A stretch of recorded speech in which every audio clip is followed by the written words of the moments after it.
You ask Tiger to calculate. This deals with finding the midpoint between 2 points.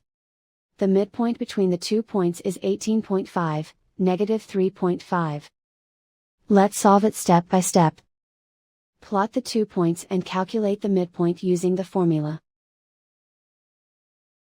The coordinates of point 1 are, x1 equals negative 57, y1 equals 82. The coordinates of point 2 are, x2 equals 94, y2 equals negative 89.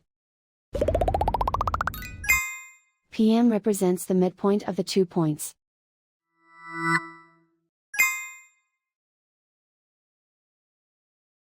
Use the x values in the midpoint formula to find the midpoints x.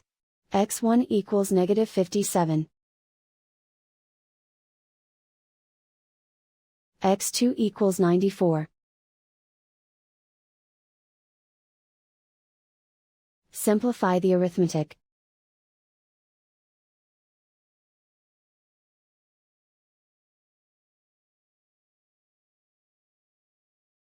Use the y values in the midpoint formula to find the midpoints y. y1 equals 82. y2 equals negative 89.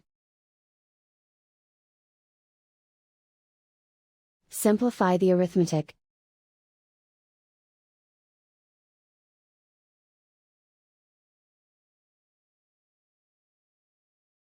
And so, the midpoint is 18.5, negative 3.5.